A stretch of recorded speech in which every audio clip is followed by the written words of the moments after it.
가족들과 함께하는 채널 우리 아이 연구소. 네. 이제 대학 들어가는 고3입니다. 전 항상 공부할 때 집중 시간이 20분을 넘어간 적이 없었어요. 책을 읽어도 5페이지 이상 읽지를 못합니다. 그냥 딴 생각이 나서요. 그것도 어렸을 때 아빠한테서 들었던 폭언들이 생생히 재생되는 거라서 이래저래 공부하느라 힘들었어요. 근데 며칠 전에 우연히 후천적 ADHD를 알게 되었고, 이신문항 자가진단 중 10개 이상이면 의심해볼 만하다던데 2~3개, 3~4개 빼곤 다 맞더라고요. 그래서 어렴풋이 후천적 ADHD가 아닌가 생각하고 있습니다. 친한 선생님한테 이걸 말씀드렸더니 선생님은 환시 같은 증상이 있는 게 아니면 정신건강지원센터를 갈 필요 없다 그래서 어떻게 해야 되나 고민입니다. 뭔가 여기서 벗어나고 싶다는 생각을 하지만 오늘 처음 엄마한테 엄마 나 ADHD 있는 것 같아 라고 말씀드리니 쎄한 반응을 느껴서 더 이상 상처받기도 싫은데 혼자 갔다 와도 되련지요.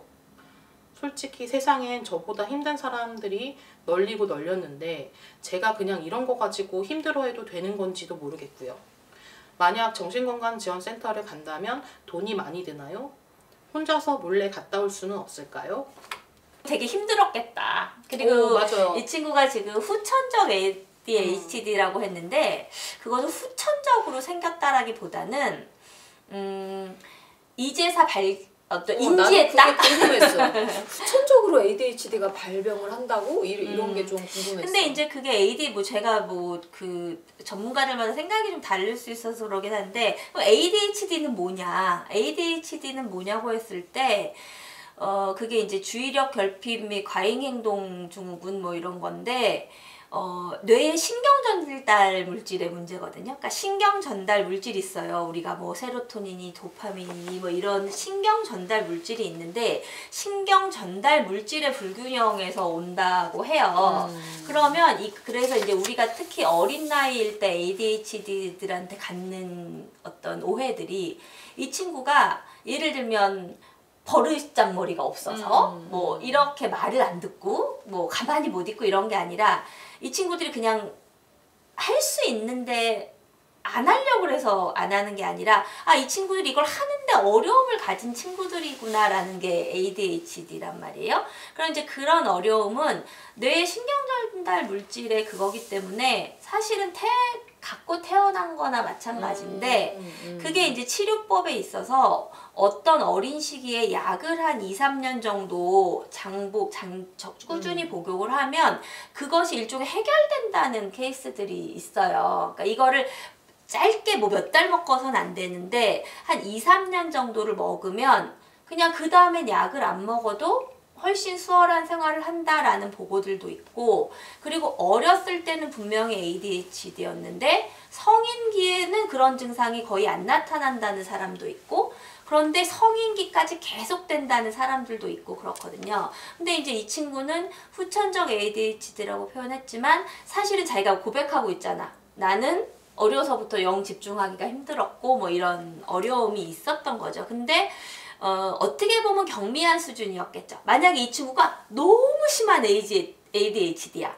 그러면 이미 어떤 지원을 받았거나 그 친한 선생님한테 말했는데 그래 너 가보는 게 좋겠다라고 말했겠지. 친한 선생님이 야 환시환청 아니면 안 가도 돼 이렇게 말하신 거 보면 이 친구가 쟤 꼭 어디 가서 어떤 지원을 받아야겠는데 이런 느낌까지는 아니었다는 느낌일 수도 있고, 어머님도 좀 쎄한 반응을 보이셨다고 하잖아요. 그래서 이 친구가 어떻게 보면 경미한 거지만 본인은 너무 힘든 거지. 어떤 거를 그러니까 ADHD들이 많이 겪는 어려움들이 주의력 결핍이 있는 친구들은 자꾸 뭘 놓쳐. 뭐 물건을 잃어버린다든지 준비물을 까먹고 온다든지, 그리고 어떤 과제를 오늘까지 맞춰야 되는데 그 기한까지 못 마친다든지 그러다 보니까 일종의 조금 눈총도 받고 이런 생활이 좀 계속되었을 수가 있는 거라서 근데 경미한 경우에는, 그리고 이제 그 ADHD가요 여러 가지 똑같은 정도의 ADHD의 어려움을 갖고 있어도 이 사람이 어떤 환경에 있었냐에 따라서 또 다르잖아요. 그래서 저도 지금 고등학교 때 ADHD라는 얘기를 들은 친구를 아는데 지능이 커버했대요. 머리가 너무 좋아. 머리가 너무 좋아서 얘가 그냥 부모도 몰랐던 거야. 그냥 얘가 ADHD라는 거 상상해 본 적이 없는 거야. 근데 이제 어떤 어려움을 겪으면서 상담도 받고 뭐 검사도 하다 보니까 이제 ADHD적인 것도 있네요가 나온 건데 이제 그랬더니 그 친구도 그랬대요. 엄마 내가 몇 학년 때 말했잖아. 나 ADHD인 것 같다고. 그랬더니 엄마가 그때 좀 쎄한 반응이었잖아. 라고 했다더라고요. 그러니까 약간 비슷한 경우인 거예요. 근데 밝혀지고 나니까 엄마가 상상도 못했다가 ADHD인 것 같아요 해서 일종의 리스트를 보고 어머 우리 아이의 어린 시절이 여기 있네 그랬다는 거예요. 그 ADHD의 특징을 보고 그러니까 그런 것처럼 이제 인지가 이제 된 것일 수도 있을 것 같기는 해요. 근데 이제라도 그 ADHD는 약물 복용으로 도움을 받는 친구들도 많아서 이제 뭐 약물 복용을 하거나 아니면 약물 복용이 아니더라도 내가 ADHD라는 걸 알고 나면 ADHD인 사람은 이런 거를 주의해서 이런 생활 수칙을 따르면 좋아요 이런 것들이 또 있거든요. 맞아요. 그러니까 이제 그런 걸 따르면서 지내면 되기 때문에 일단 진단을 먼저 받는 게 중요한 그러니까 일종의 가이드 같은 게 있거든요. 저 이거 사연 보고 깜짝 놀란 게 제가 저 2달 됐나 봐요. 제가 성인 그거 ADHD라고 진단 받아가지고 저 약 먹은 지가 한 2달 이제 접어들었거든요. 근데 이 사연을 본 거예요. 그래서 제가 일단 근데 대학을 들어간다고 하니까 너무 축하드린다. 그리고 나보다 되게 빨리 알았구나. 저는 살면서 몰랐거든요. 근데 아까도 격리하니까 몰랐을 수 있겠다 뭐 이런 또 얘기하는데 저 같은 케이스도 생각보다 저 되게 그런 지극히 ADHD의 핵심적인 단점을 제가 다 갖고 있는데 선생님도 놀랐어요. 저를 검사해주는 선생님도 깜짝 놀랐어요. 그냥 검사 ADHD가 나와서? 네. 그러니까. 그러니까 근데 저를 너무 잘 알고 있는 사람들도 그래. 근데 네가 그렇다고 하고 놀래다가 제가 ADHD가 이런 거래 라고 얘기하니까 딱 너네 그냥. 그래서 생각보다 사람들이 그 ADHD라고 하면 저도 떠올렸던 게 막 안절부절 못하고 제가 막 그러진 않았거든요. 엄청 산만하고. 네, 근데 집중을 잘 못한 제가 느끼는 그런 산만함은 있지만 어쨌든 있어요. 근데 저는 모르겠어요. 제가 최근에 되게 어쨌든 그거에 대해서 그 진료랑 상담을 받아본 사람으로서 그냥 그렇게 생각했어요. 아빠한테 들었던 폭언이 좀 생생히 기억나는 게 본인이 살면서 힘들었다고 하는데 이게 거꾸로 보면은 이거를 모르는 부모님들이 예를 들면 자녀가 제가 알고 보니까 주변 사람들이 되게 힘들대요. 왜냐면 자꾸 놓치고 그렇지. 뭘 못하고 막 데드라인 못 지키고 막 이러면 학교 다니는 동안 계속 부모님한테 선생님이 얘가 뭘 못했어요. 그리고 다른 애들 다 하는데 그리고 얘 똑똑한데 얘 이렇게 대학 들어가면 똑똑한데 뭘 되게 이상한 거 너무 쉬워 보이는 걸 못하는 거예요. 하찮은 걸 못하는 네. 수도 있겠다. 제가 그래요. 제가 예를 들면 남들이 잘 못하고 어려운 건 되게 잘하는데 그러니까 제 이거는 껌이겠지라고 하는 거를 못하는 거예요. 헛똑똑이라는 얘기 되게 많이 들었는데 그래서 저는 주변 사람들이 이거를 정말 눈치 못 챘다고 하면 만약에 아버님이 어떤 상황이었는지 저는 뭐 정확히는 모르니까 그럼 이제 부모님들의 이 속 끓는 마음이 사실은 이런 행동 때문에 나오는 그 상황을 부모님들이 많이 맞닥뜨려가지고 왜 이러는지 모르면 이해가 안 가잖아요. 일부러 그런다고 생각할 수도 있잖아. 그리고 제가 그런 오해 되게 많이 받았어. 너 일부러 그러는 거지. 약간 이런 거 있잖아요. 지금 나 어떻게 보면 연맥이라서 지금 이런 오해도 많이 받았는데 어쨌든 그게 뭐가 먼저인지 후천적이라고 있대요. 있기는. 제가 알아보니까 후천적인 ADHD도 있대요. 근데 ADHD 정확히 진단을 내리려면 그래서 지능 검사 뭐 하고 뭐 정서 행동 검사 막 이런 걸 같이 해요. 그래서 어떤 게 그러니까 아까 말씀하신 것처럼 예를 들면 신경 전달 물질이 부족하지만 좋은 환경과 좋은 높은 IQ를 만났어. 그럼 그게 또 이제 백업이 되는 경우가 있는 거예요. 근데 어쨌든 뭐 이거 하나 제가 3가지라고 저는 얘기를 들었거든요. 그래서 그거 하나가 근데 3개 다 기준치보다 떨어진다 라고 하면 이제 진단을 너무 정확히 그리고 진단을 받는 순간 꼭 ADHD라고 해서 약물끼리 꼭 필요한 것도 아니래요. 왜냐면 지금 모르시고도 지금 일상생활을 잘 살아왔으면 사실은 내가 바로 인지하는 순간 이제 그게 자가적인 거거든요. 사실 약물 먹는다고 해서 내가 이런 걸 생각하지 않고 노력하지 않는다고 좋아지는 게 아니래요. 그러니까 약물을 약의 도움도 받지만 저도 그래서 계속 알람을 그 다음부터 알고 나서는 알람을 맞춰놓는다든지 그렇지. 메모를 한다든지. 나는 ADHD니까 나 금방 들었는데도 잊어버릴 거야. 응. 그러면 근데 이제 저도 난감한 저도 잘 모르겠는 게 저도 제가 어느 부분에서 뛰어나니까 맨날 야 너 그러니까 빨리 적어 막 주변 사람들이 그런 얘기 되게 많이 했거든요. 제가, 언니 나 똑똑해서 안 적어도 돼. 그러니까 약간 이런 식으로 농담식으로 내가 설마 이걸 놓치겠니? 했는데 놓치는 거예요. 근데 저는 어쨌든 더 늦게 발견할 수밖에 없었던 거는 이게 약간 제가 애 때문에 너무 그러니까 얘만 신경 쓰느라고 놓치는 부분이 많았다고 이제 저 스스로도 생각하고 주변도 그렇게 생각한 경우가 되게 많아서 저는 더 뒤늦게 알게 됐는데 이러고 진단받고 나서 그거 진단할 때 그 체크리스트 있거든요. 그거 제가 볼 때는 요즘엔 세상이 너무 좋아져서 구글만 검색해봐도 사실 그런 유료 체크리스트 같은 건 해볼 수 있을 것 같아요. 그래가지고 사실 후천적이든 선천적이든 필요 없어요. 어떤 것이든 필요 없고 본인이 지금 여기서 뭔가 모르지만 난 여기서 벗어나고 싶다는 생각을 하잖아요. 그럼 지금 본인이 일상생활 하면서 불편한 게 있다는 거거든요. 어쨌든 마지막에 이분이 바라시는 거는 엄마한테 얘기했더니 쎄한 반응 때문에 난 상처만 받았고 그래서 엄마한테 얘기하기 싫고 그 말은 즉슨 아직 미성년자니까 엄마의 경제적인 지원도 사실 받고 싶지 않은 거잖아요. 지금 더 얘기 꺼내고 싶지 않은 거잖아요. 돈이 많이 안 드는 방법으로 본인의 어려움을 찾아내거나 해결할 수 있는 방법은 국가적인 제도밖에 없거든요. 그래서 주변에 저희 동네는 있어요. 저는 마포구 사는데 마포구 정신건강하면 딱 떠요. 거기에. 그렇게 해서 전화를 해서 물론 근데 거기는 말씀하신 것처럼 막 진단을 내리는 기관은 아닌 걸로 저도 대충은 파악하고 있거든요. 저는 이제 성인이고 제가 결정을 해도 되니까 그냥 갔어요. 그리고 저는 모르겠어요. 이 친구가 이제 그 학교에도 학교마다 위센터가 있는 게 아니고 위센터는 약간 거점처럼 있어요. 학교 안에는 상담실이라고 있어 따로. 그 상담실을 거치다가 얘가 상담을 하다가 위센터는 약간 더 위에 있는 센터거든요. 그래서 이게 필요하겠다고 하면 이제 위센터까지 가는 거예요. 근데 학생이고 그게 교육부 예산이기 때문에 사실 부모의 동의 없이 위센터의 지원을 받을 수가 없어요. 전화가 오거든요. 학부모한테 물어보거든요. 얘가 좀 더 이렇게 스크리닝 검사를 했는데 혹시 이런 위험군이 됐는데 이거 지원을 받으려면 예를 들면 국가 예산이잖아요. 위센터로 갈 거면 부모의 미성년자이기 때문에 부모의 동의가 필요한가 봐요. 또 학교 같은 데는 그런 엄격하게 서류 같은 걸 갖추거든요.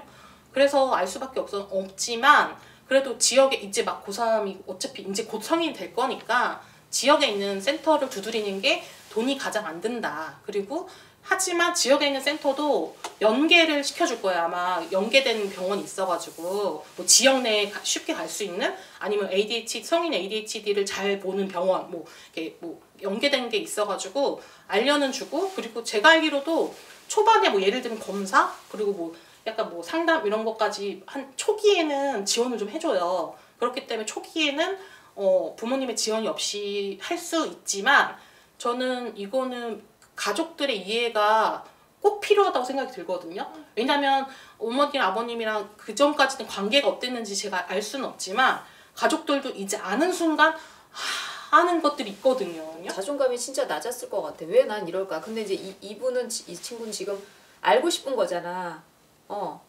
내가 정말 ADHD인지 알고 싶은 거잖아. 벗어나고 싶다는 건 본인만이 그러니까 느끼는 그런 불편함이 거잖아. 있는 거예요. 근데 알면 정말 본인에 대한 이해도가 이제 생길 거잖아. 내가 이게 일부러가 아니고 내가 정말 뭔가 신경을 안 쓰고 뭔가 그래서가 아니고 그러니까 이게 내 잘못이 아니구나. 그러니까 나한테 있는 말하자면 정말 병 같은 거다. 아니면 어떤 특성 같은 거다. 이렇게 이해를 하면 그냥 내 몸에 있는 점이랑 똑같아요. 그럴 것 같고. 사실은. 근데 이제 고3밖에 안 됐는데 되게 착한 것 같아. 아니 어떻게 이렇지? 그러니까 요즘 친구들은 너무하다 싶을 정도로 본인한테만 관심이 있거든. 그래서 내 아픔이 제일 커. 내 어려움이 제일 커서 오히려 나는 야 정말 저 요즘 것들은 막 이러는데 이 친구는 너무나 널렸는데 이런 거 가지고 내가 이렇게 하는 게 그래서 진짜 아이고 참 착하다. 착하게 컸네 이런 생각이 들어서 어쨌든 힘들어해도 돼. 맞아. 저도 그 얘기하고 싶었어요. 힘들어해도 되지. 내가 이런 걸 당연히. 힘들어해도 되나? 힘들어해도 되죠. 당연히 힘들어해야지. 무슨 상관. 그래서 진짜 적극적으로 알아봤으면 좋겠어 나는. 청소년 정신건강지원센터라는 게 있더라고요. 그건 교육부에서 만든 거예요. 교육부에서 이 학생들의 정신건강에 이상이 있는 거에 대해서 관리를 하는 기관인데 그러면 그거는 근데 교육부 소속으로 학교 단위로 막 이렇게 하게 돼 있어요. 그래가지고 그거를 만약에 이제 그래서 원래는 어떻게 하냐면 이게 학년별로 전체 검사 같은 거 해요. 학생 왜 정서 행동 검사 뭐 이런 거를 매년 하는 게 아니라 이렇게 정해져. 예를 들어 중1, 고1은 꼭 한다. 약간 이런 식으로 정해져 있어요. 그러면 해.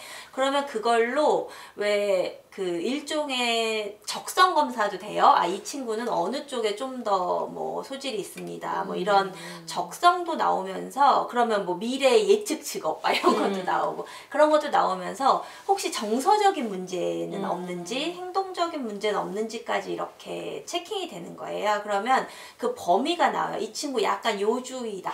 위험군이다. 뭐 이런 게 나와요. 그러면 그 위험군에 속한 친구들에게는 좀 더 정밀한 검사가 들어간다거나 요새는 왜 학교에 위센터 이런 것들이 있잖아요. 그러니까 학교 전체 검사 들어가고 그 친구 중에 혹시 위험군이면 그 친구들은 다른 검사를 받거나 위센터로 연결되는 게 일종의 조직도가 있어요. 교육부에서 이런 게 있는데 그러면 뭐 이 학교는 어느 센터, 거점 센터가 나가고 이런 게 있더라고요. 그래서 그러면 만약에 이 친구는 그냥 아주 가깝게는 학교의 위센터를 가보면 돼요. 학교의 위센터에 그냥 엄마 허락 필요 없어요. 학교 위센터에 가서 선생님 저는 제가 이게 20문항 자가 그 체크 검사도 해봤잖아요.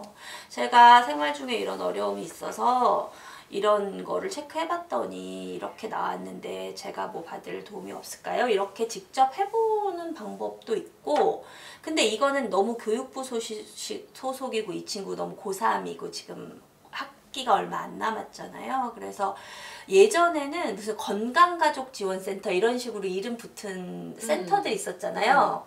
그게 왜 다문화 쪽을 많이 지원하는 것도 있었고 그냥 저희는 왜 장애인 가족지원센터 있잖아요. 근데 그거 말고 그냥 일반적인 가족의 문제 그냥 이 구성원의 문제를 해주는 그런 센터가 있었는데 이름이 바뀌었더라고요.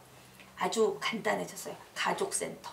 그래서 가족센터를 치면 거기 내 거점 센터가 나와요. 그러니까 서울시로 들어가면 다 구별로 있고요. 경기로 들어가면 또 어디 있다. 뭐 경남으로 들어가면 어디 있다. 이렇게 돼 있더라고요. 그래서 그 가족센터에서 그럼 뭘 하냐면 가족 지원도 있고요. 무슨 돌봄 서비스도 있고 상담 서비스도 있고 막 그래요. 그래서 그 아까 이제 저희 어떤 왜 다른 사연에서도 우리 지금 나 너무 힘들어 이랬을 때 거기도 가족센터에도 연결해 볼 수 있는 거예요. 그러면 이분이 지금 돌봄이 필요하잖아. 손길이. 그럼 그런 돌봄을 좀 받을 수 있는 경우가 되나도 볼 수 있고 그리고 남편이 나 지금 막 원망스러워. 나 안 도와주고. 막 이런 거에 대해서 상담을 해볼 수도 있고 이제 그렇거든요. 그래서 이 친구도 근데 이제 이 가족센터는 제가 봤더니 정신건강 쪽에 많이 포커싱이 되어 있진 않더라고요. 그러니까 거기 물론 가족 상담에는 심리적인 게 분명히 들어가긴 하는데 가족 상담도 있고 가족 어떤 돌봄 교육도 있고 뭐 어떤 활용 프로그램들도 있고 또 다문화 쪽도 있고 막 이렇게 하는데 이 친구가 그냥 돈을 많이 안 들여. 그거 돈 많이 안 들거든요. 이런 데는. 그래서 돈 많이 안 드니까 이렇게 학교 제일 급하게는 학교 위센터에다가 두드려보는 것도 괜찮을 것 같고 그냥 가족센터에 혹시 물어보면 만약에 그 가족센터에서 못하면 어디 연결해보세요. 이런 정보를 얻을 수 있을 것 같아요. 발달장애인 가족들과 함께하는 채널 우리 아이 연구소.